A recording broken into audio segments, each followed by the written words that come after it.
কারণ এটা ভাঙা ঘর, এই ঘরটাকে তৈরি করো সবাই মিলে, তারপরে চিন্তা ভাবনায় আসো। এটা আমি বললাম যে সব দেখো, কোনো কাজ করতে গেলে সবাইকে মিলেমিশে করলে সেটা ভালো হয়, কারণ এটা ভাঙা ঘর, এই ঘরটাকে তৈরি করো সবাই মিলে, তারপরে চিন্তা ভাবনায় আসো। এখন কেউ যদি সাড়া না দেয় আমার কিছু করার নেই, আমি তো বলেছি এবং সেটা রেকর্ডেড, এমন না যে বলে ফেলে দিলাম, সেটা রেকর্ডেড, সেটা কিন্তু আছে বলাটা। আমি সব সময় বলবো যে সবাই মিলে মিশে কাজ করো। কেন বলি, কি কারণে বলি, এত কিছু জিজ্ঞেস করলে তার উত্তর তো আমার জীবনেও আমি দেব না, কিন্তু এটা বলবো যে মিলেমিশে কাজ করলে কিছু একটা হবে। ছবি কোথায়, এটার একমাত্র কারণ হলো স্টোরি মেকিং এবং জনগণ দেখবে, এই জিনিসগুলো থাকতে হবে। মানে আমি গল্পটাই এমন নেব যে 4টা উইক পয়সাও পেলে, তোমার ইন্ডাস্ট্রিও ভালো থাকলো, এবং যে এই যে আমার সিনেমা হলের মালিক এক্সিবিটর যারা আছেন তারাও হ্যাপি থাকলো। তারা কোনোদিন ভাবেও না যে ছবি কবে আবার রিলিজ হবে।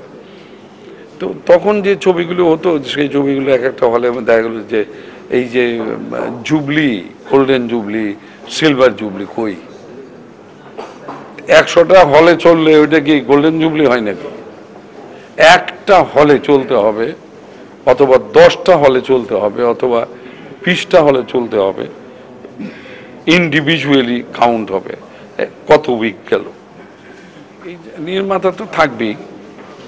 আমার কাছে ওটা খুব বেশি একটা কিছু মনে হয় না। এটা মনে হয় না এর জন্যে, দেখো যখন ছবি বানায় তখন প্রথমত গল্প রাইটার তার ছবিটা বানিয়ে দিয়ে দেয় ডিরেক্টরের কাছে, ডিরেক্টর এর মধ্যে ওইটা দেখে, এখন হয় কিনা জানি না, গানগুলো করে, গানের জন্য আলাদা লিরিক রাইটার আছে, গানটা নিয়ে দিল কাকে? মিউজিক ডিরেক্টরের কাছে। মিউজিক ডিরেক্টর এটা সুর করলেন, তারপরে সিঙ্গার আনলো, গাওয়ালেন, এবং ও তার পার্ট সে শেষ করে দিলেন।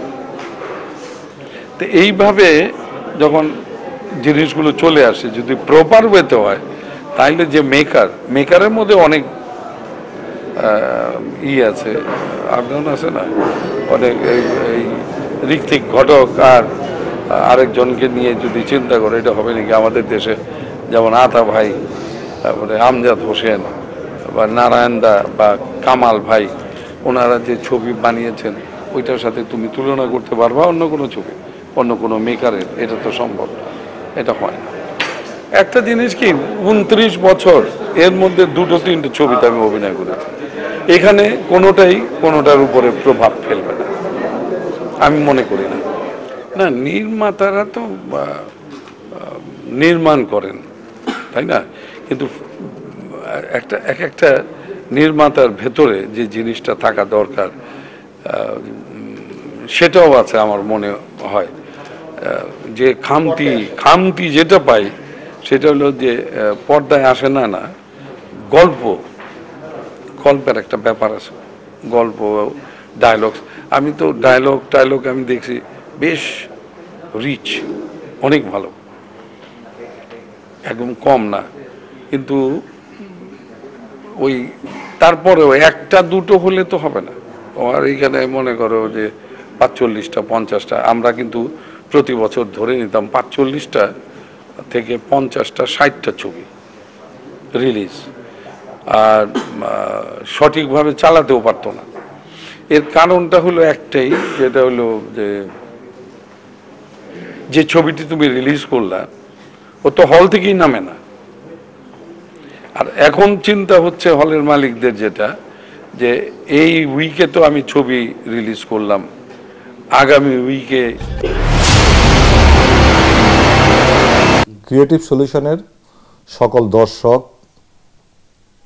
দেশে বিদেশে যারাই আছে, তাদের সবাইকে নববর্ষের শুভেচ্ছা। এবং যারা এখন পর্যন্ত এই চ্যানেলটিকে সাবস্ক্রাইব করেনি, তাদের সবাইকে আমি সাবস্ক্রাইব করার জন্য অনুরোধ জানাচ্ছি।